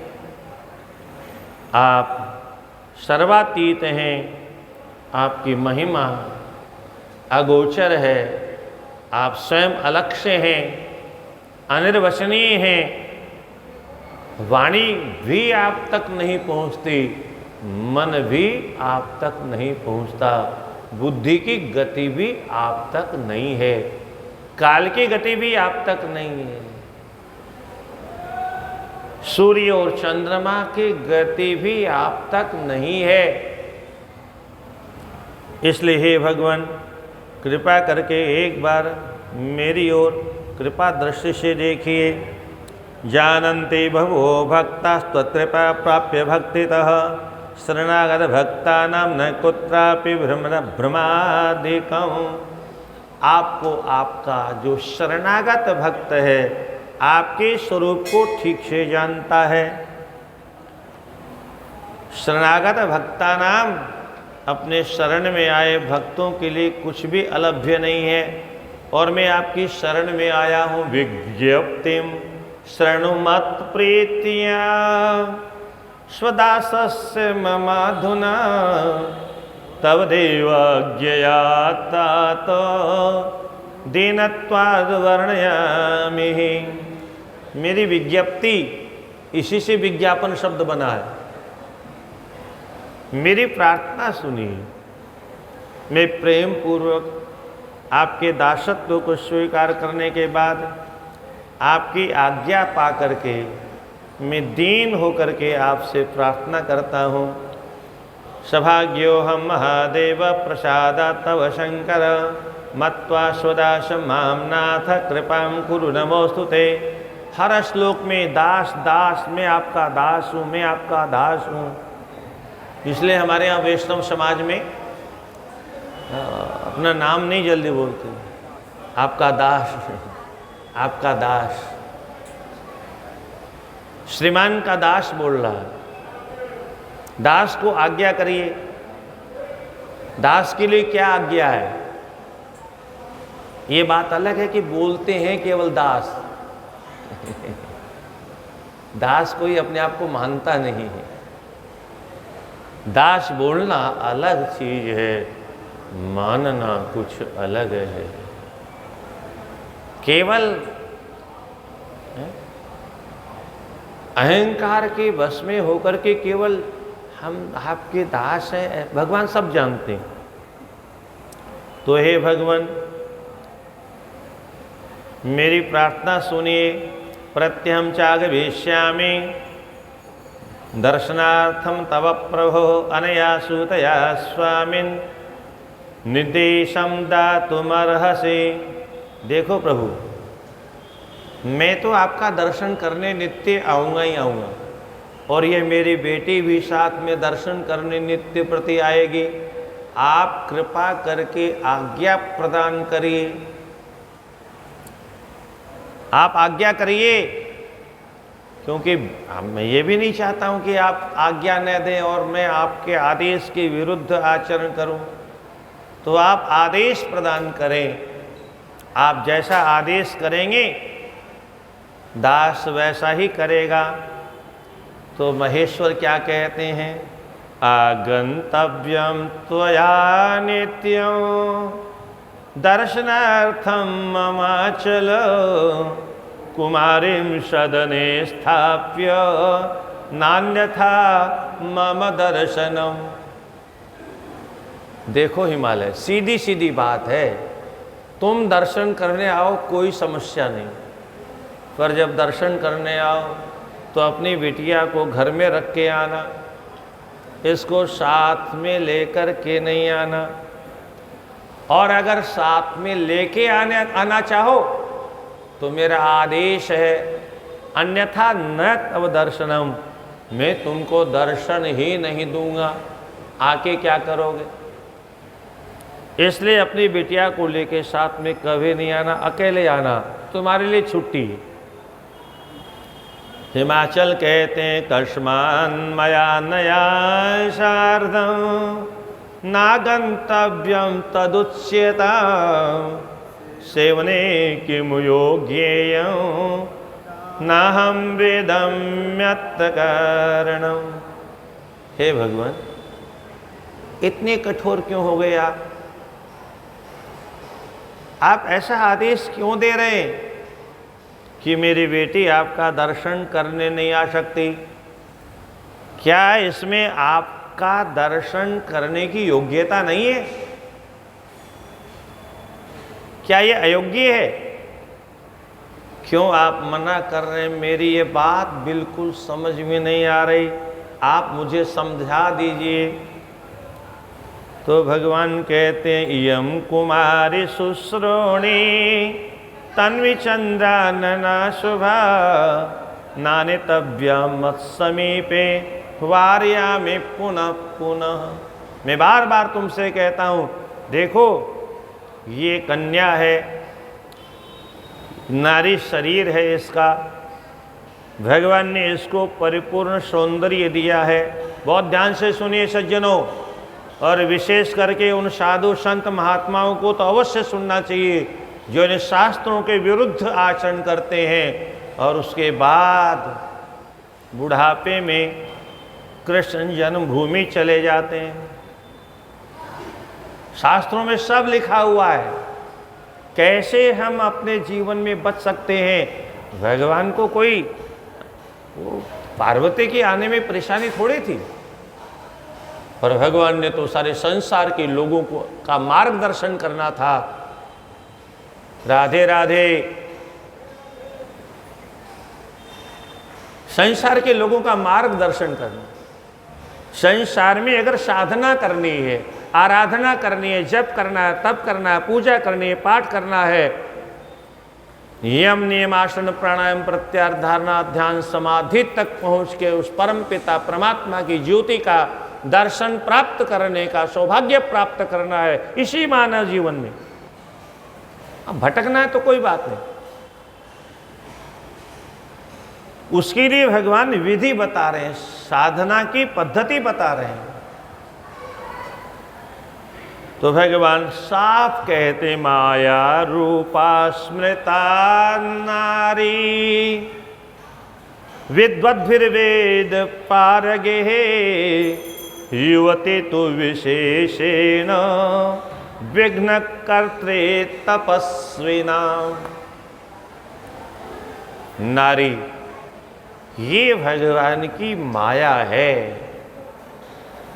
और विशेष करके तपस्वियों के लिए विघ्न स्वरूपा है। ये मैं नहीं कहता, भगवान कह रहे हैं, ये मैं नहीं कहता, ये हमारे देश के सभी विद्वान कहते हैं।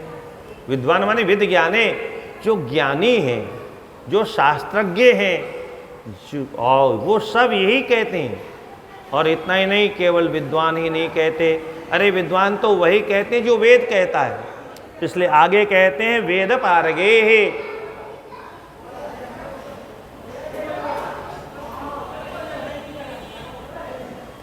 भैया इनको एक दिन कोई समझाता क्यों नहीं है? ये रोज इसे सम हल्ला करते हैं। इनको तो कथा से कोई मतलब नहीं है, और कथा में जब कोई बोलता है तो ऐसा लगता है किसी ने खोपड़ी पर लठ मार दी। हर हर महादेव शंभो काशी विश्वनाथ गंगे। हर हर महादेव शंभो काशी विश्वनाथ गंगे। हर हर काशी विश्वनाथ गंगे हर हर महादेव शंभो। काशी विश्वनाथ गंगे। तो विद्वद भी, जो विद्वान कहते हैं, जो अज्ञानी कहते हैं, उसका तो कोई महत्व नहीं है, पर कोई ज्ञानी कहे उस बात को महत्व देना चाहिए। कोई शास्त्रज्ञ कहे तो उस बात को ध्यान से सुनना चाहिए, भले वो शास्त्रों की बात स्वयं न मानता हो। हाँ, आजकल अधिकतर ऐसा ही होता है, उपदेश देने वाले जो दुनिया को उपदेश देते हैं स्वयं उपदेश का पालन नहीं करते, परंतु नहीं करेंगे तो वो भोगेंगे उसको। पर हमें जो कह रहे हैं वो तो शास्त्र की बात बता रहे हैं ना। इसलिए शास्त्र जिसने पढ़ा है, कथा भी उन्हीं से सुननी चाहिए। मूर्खों, आजकल मूर्ख लोग कथा करने लगे, जो एक श्लोक नहीं बोलते हैं, उनसे समाज क्या सीखेगा? केवल उनका सौंदर्य तो कल्याण नहीं करेगा ना। तो विद्वद भी वेद पारगे है, वेदों का जिन्होंने सांगोपांग अध्ययन किया है, उनका कहना है नारी माया रूपी है, और उसमें भी अगर युवती है, शरीर से युवा अवस्था है, तो वह तो विशेष रूप से उससे तो दूरी बना के रहना चाहिए, क्योंकि वह तो तपस्वियों के जीवन में अवश्य विघ्न करने वाली होगी। या ये भी समझना चाहिए, पुरुषों के लिए जितनी नारी से दूरी बना के रहना आवश्यक है, उतना ही नारी को भी पुरुषों से दूरी बना के रखना आवश्यक है। जितना पुरुषों के लिए नारी बाधक है, उतनी ही नारी के लिए उतने ही पुरुष बाधक हैं। इसलिए ये दोनों जब तक दूर रहें तभी तक सामान्य जीवन भी ठीक चलता है। अन्यथा तपस्या तो बहुत बड़ी बात है, वहाँ तो इनका प्रवेश होना ही नहीं चाहिए। भगवान कहते हैं अहम तपस्वी योगी च निर्लिप्तो मायया सदा प्रयोजनम युवत्या वे स्त्रिया किम में स्त्रीभूधर। भगवान सारे संसार के तपस्वियों के प्रतीक बन करके, निमित्त बन करके, जैसे एक बहुत लोग जब कहीं सामूहिक कथा वगैरह करवाते हैं तो वो एक प्रतिनिधि बन जाता है, जजमान के रूप में, परीक्षित के रूप में। सामूहिक कथा में कोई निजी कथा तो है नहीं, तो किसी एक ब्राह्मण को वहाँ प्रतिनिधि बना दिया। तो ऐसे ही भगवान संसार के संपूर्ण योगियों के, तपस्वियों के, त्यागियों के, संतों के, महात्माओं के, ऋषियों के, महर्षियों के प्रतिनिधि बनकर के कह रहे हैं। और भगवान कह रहे हैं, और उसके बाद अगर कोई नहीं सुनता है तो यह जीवन भी उसका नरक बनने वाला है, और ऊपर तो नरक तैयार है ही है। अहम, मैं तपस्वी हूँ और साथ साथ में योगी भी हूँ, संसार से निर्लिप्त हूँ, माया से विशेष करके सदा दूर रहने वाला। मुझे किसी स्त्री से, युवती से क्या प्रयोजन होना चाहिए? मतलब क्या है?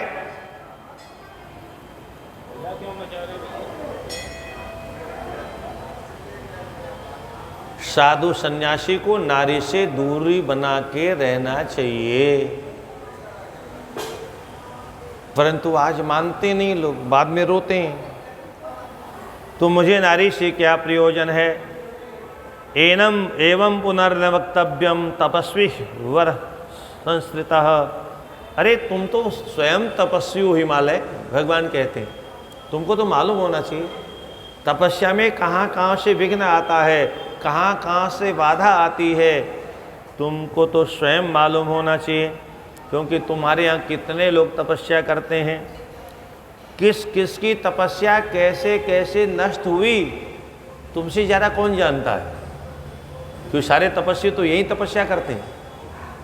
किसको किसने बहका दिया, किसको मेनका ने बहका दिया, किसको रंभा ने बहका दिया, किसको उर्वशी ने बहका दिया, है।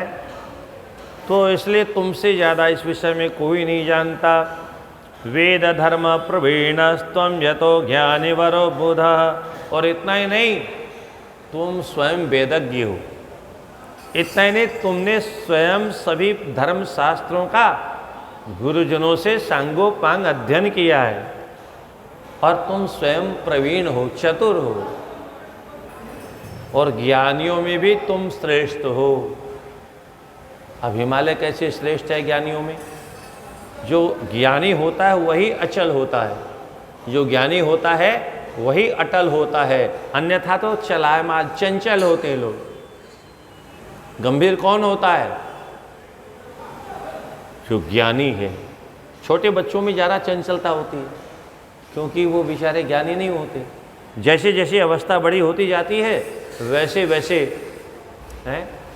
और एक मज़े की बात सामने आ गई, जब तक विवाह नहीं होता है तब तक कन्या किस प्रकार से हिरणी की तरह से उछलती है, कितनी पटर पटर बोलती है। आज की बात नहीं करता मैं, पुराने समय की बात है। अब तो सब पहले भी वैसे ही, बाद में भी वैसे ही, कोई फर्क नहीं पड़ता क्योंकि अंग्रेजों की औलाद हो गए सब।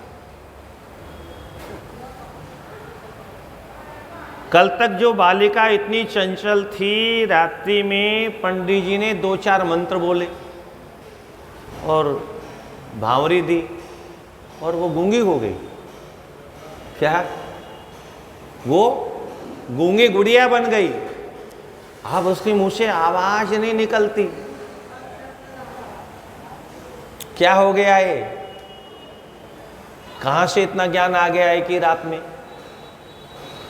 ये परंपरा से उसने बहुत कन्याओं का विवाह देखा, बहू के रूप में भी उनको देखा, और बहू बनते ही वो कैसे गूंगी गुड़िया बन जाती है उसने देखा।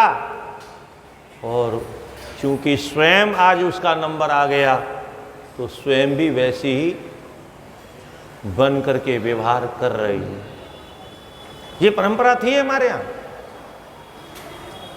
अचानक 2-4 घंटे में इतना परिवर्तन कैसे हो सकता है? पर ये होता था। अब चूंकि वैसा होने लग गया तो कुछ नहीं होता। राधे राधे। अब तो विवाह के पहले भी ठुमका और विवाह के बाद में भी ठुमका है। हाँ, कभी कभी तो इतना झगड़ा हो जाता है कि विवाह ही बंद हो जाता है, बोले तुमको नाचना पड़ेगा। अब किसी का मन नहीं कर रहा, झगड़ा हो जाता है, पेपरों में निकलता है। यानी मूर्खों की भी बड़ी विचित्र विचित्र लीलाएं हैं। कुछ न कुछ नया नाटक करना है हमको, तभी हम अंग्रेज कहलाएंगे। शांति से विवाह भी नहीं कर सकते।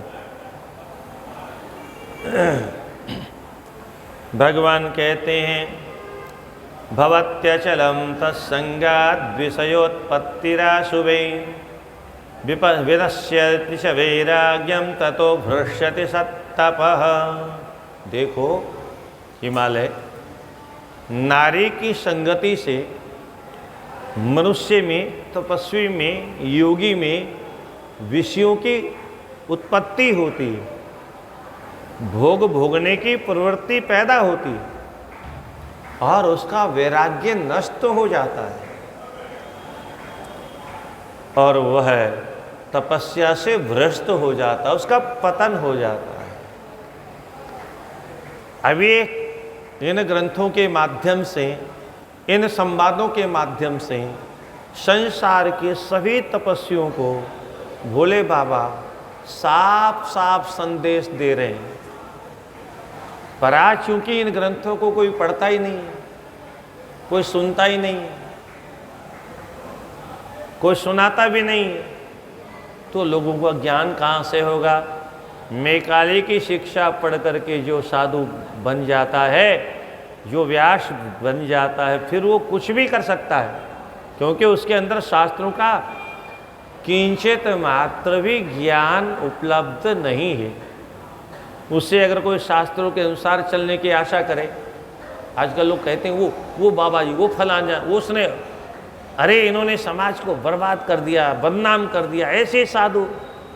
अरे साधु का दोष नहीं है, ये दोष इन सरकारों का है जो हमारे शास्त्रों का अध्ययन करने का अवसर हमें देती नहीं।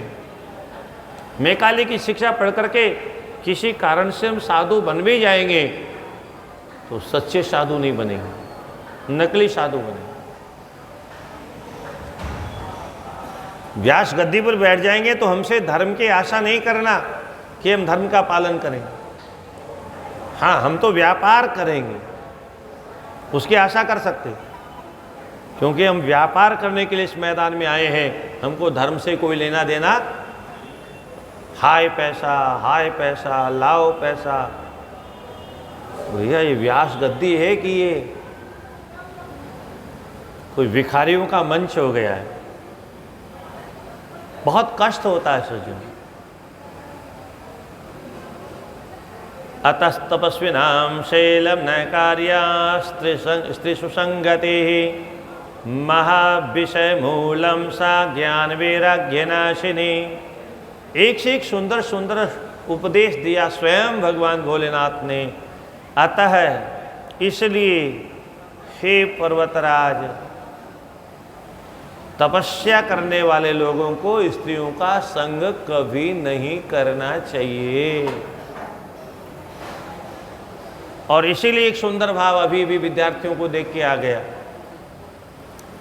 विद्या अध्ययन करना भी तप है और उससे बड़ा कोई तप हो नहीं सकता। इसलिए हमारे यहाँ गुरुकुल में केवल विद्यार्थी रहते थे, विद्यार्थिनी नहीं रहती थी। छात्र रहते थे, छात्राएं नहीं रहती थी।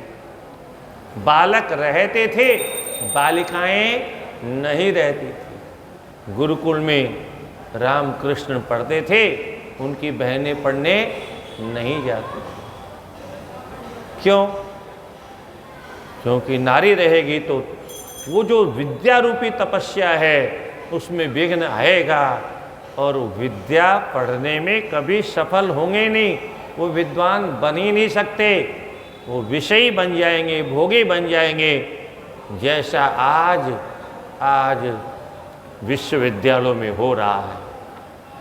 ये हमारे ऋषि महर्षि पहले जानते थे और लोगों ने उन सब की सिद्धांतों को काट करके और समाज सुधारक के नाम पर जो समाज बिगाड़ू लोग आए, उन्होंने कहा सबको सब अधिकार है, सबको सब अधिकार है। शुरू में भी कुछ ठीक था, कन्या पाठशाला अलग होती थी,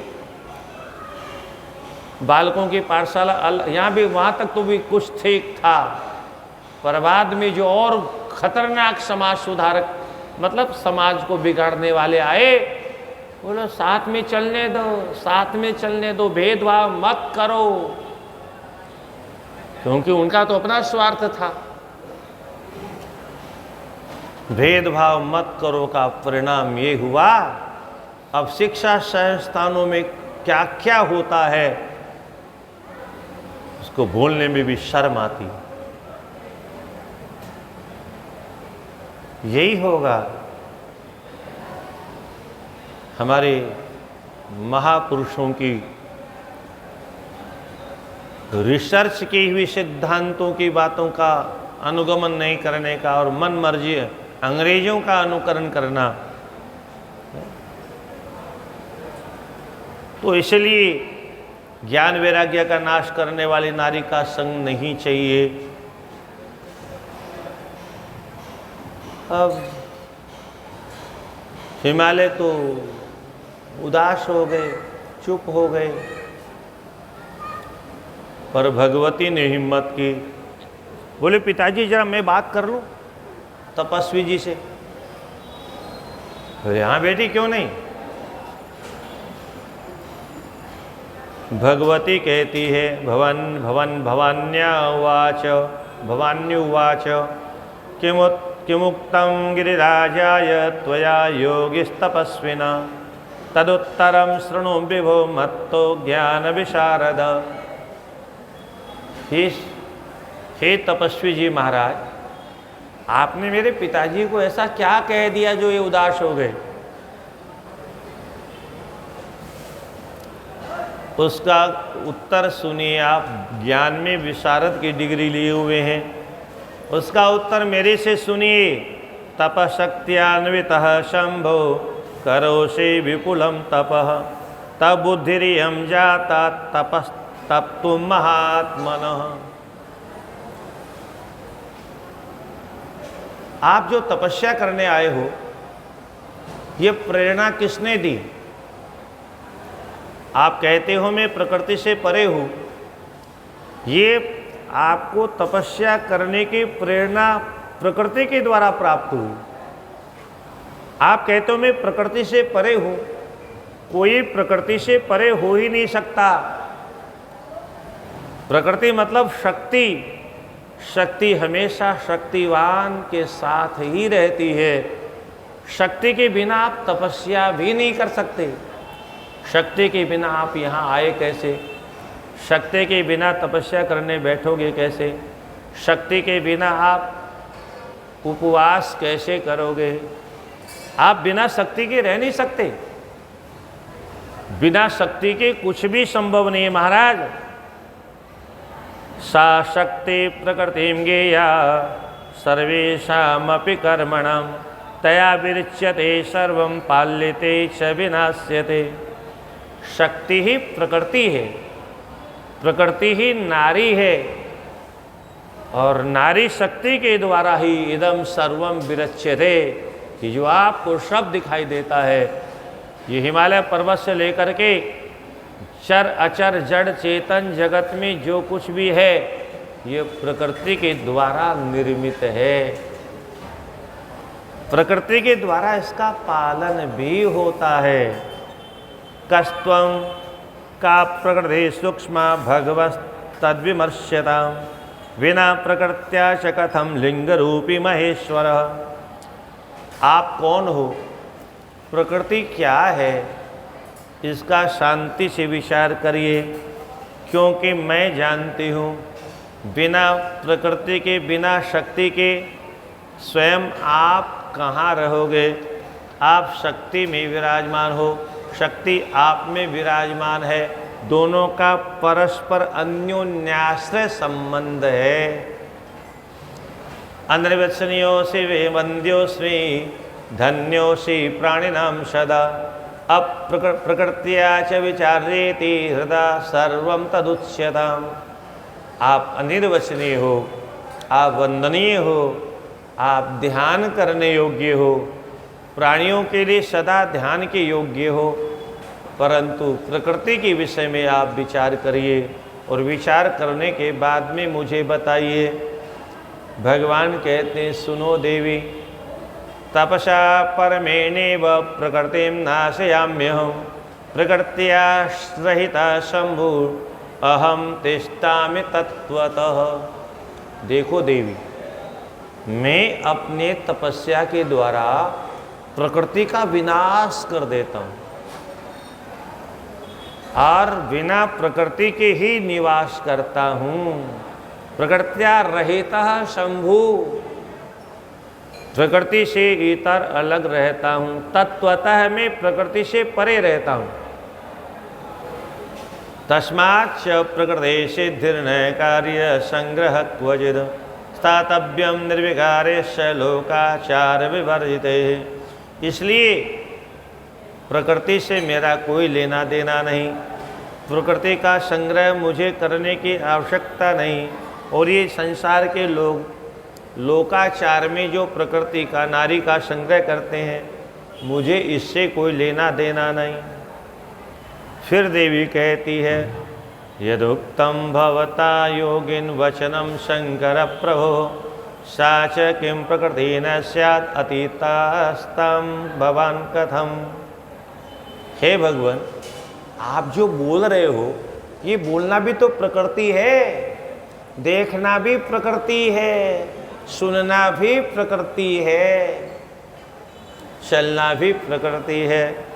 आप प्रकृति से बाहर कहाँ जाओगे? प्रकृत्या सर्वमेतच्च, ये जो कुछ भी दिखाई देता सब प्रकृति के अंदर है। प्रकृति से बाहर कुछ था नहीं, कुछ है नहीं, कुछ हो सकता नहीं। इसलिए आप प्रकृति से बंधे हुए हो, प्रकृति से स्वतंत्र नहीं हो सकते। एतद् विचार्य वक्तव्यम तत्त्वतो हि यथात्। इस प्रकार से आप विचार करके कहिए। तस्मात् त्वया न वक्तव्यम न कार्यम किंचिदेव हि वचनम रचनम सर्वम पराकृतम विद्धि चेतसा। अगर आप कहते हो कि मैं प्रकृति से परे हूँ, तब तो आपको कुछ बोलना नहीं चाहिए, कुछ देखना नहीं चाहिए, कुछ सुनना नहीं चाहिए, क्योंकि जो प्रकृति से परे हो गया वो प्रकृति के व्यवहार का पालन कैसे करेगा। यशृणोषि यद्ददासि यदस्नासि यत्पश्यसि करोषि यद तत्सर्वं प्रकृतेः कार्यं मिथ्यावादो निरर्थकः। आप जो सुन रहे हो, जो खाते हो, जो पीते हो, जो भी कुछ करते हो, सब प्रकृति ही है। व्यर्थ में मिथ्यावादी निरर्थक संभाषण क्यों करते हो। प्रकृते परमस्य त्वं किमर्थं तप्यसे तपः त्वया शंभोधुना यस्मिन् गिरो हिमवती प्रभो। अगर आप फिर कहते हो नहीं मैं तो प्रकृति से परे हूँ, राधे राधे, तो मुझे एक बात बताइए, आप यहाँ तपस्या करने क्यों आए हो। क्या आवश्यकता पड़ गई तपस्या करने की। त्वया शंभो अधुना यस्मिन गिरो हिमवती। इस हिमालय पर्वत पर आप किस लिए आए। तपस्या करने। तपस्या करना भी प्रकृति ही है, ये प्रकृति से बाहर का खेल नहीं है। प्रकृत्या गलितोऽस्मि त्वं न जानासि निजं हरः निजं जानासि चेदीश किमर्थं तप्यसे तपः। कि बहुत बड़ी बात कहती मैया। प्रकृत्या गलितोऽस्मि त्वं, गलितोषि त्वं, प्रकृति ने आपको निगल लिया है। मतलब ये सारा जगत प्रकृति के अंदर ही समाया हुआ है, आप ही नहीं। प्रकृति आपका ही अपना निज रूप है। प्रकृति से अलग कहाँ जाओगे आप। शक्ति से शक्तिमान कभी अलग हो नहीं सकता। प्रकृति से पुरुष कभी अलग हो नहीं सकता। इसलिए और हम दोनों एक ही हैं भगवान। निजम जाने से चेदीश किमर्थम तप्यसे तपः वाग्वादेन च किम कार्यम मम योगेस्त्वया सह। मेरे साथ आप जो बात कर रहे हो यह भी प्रकृति है। इंद्रियाणां गोचरत्वं यावद् भवति देहिनां तावत्सर्वं विमन्नत्वं प्राकृतं ज्ञानिभिर्धियाः। ज्ञानियों की बुद्धि के द्वारा, इंद्रियों के द्वारा जो कुछ भी होता है वह प्रकृति में स्थित होकर के ही होता है। किम भोक्तेन योगीशः शृणु मद वचनम परम साचाहम पुरुषोऽसि त्वं सत्यम सत्यम न संशय। क्या कहते हो आप पुरुष हो तो मैं प्रकृति हूँ। साचाहम वह प्रकृति मैं हूँ, पुरुषों से आप पुरुष हो, ये मैं आपको सत्य सत्य कहती हूँ, इसमें किंचित भी असत्य नहीं है। मदनुग्रह तस्त्वं ही सगुणो रूपवान् मतः मां विना त्वं निरीहोसि न किंचित कर्तुमर्हसि। देखिए महाशय जी, आप जो तपस्या करने आए हो ये मेरी ही कृपा है। शक्ति कहती है मेरी शक्ति के बिना यहाँ तक आप आ नहीं सकते थे। तो मद अनुग्रह तस्त्वं ही सगुणो रूप। और दूसरी बात जो मैं कह रहा हूँ उसको ध्यान से सुनिए। आप निर्गुण हो, बोले हाँ, तो बिना प्रकृति का आश्रय लिए आप सगुण कैसे बनोगे। बिना प्रकृति का आश्रय लिए आप सगुण नहीं हो सकते। सगुण बनने के लिए आपको प्रकृति का आश्रय लेना पड़ेगा। इसलिए अब ये लंबा विवाद है, फिर शाम को 4 बजे यहीं से शुरू करेंगे। श्रीमन्नारायण नारायण नारायण श्रीमन्नारायण भज मन नारायण नारायण नारायण भज मन नारायण लक्ष्मी नारायण नारायण नारायण लक्ष्मी नारायण नमः पार्वती पदे हर हर महादेव।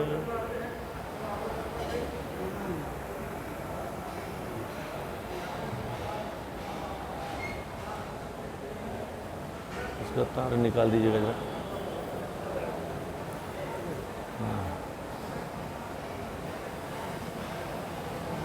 तार निकाल दीजिए, तार निकाल दीजिए।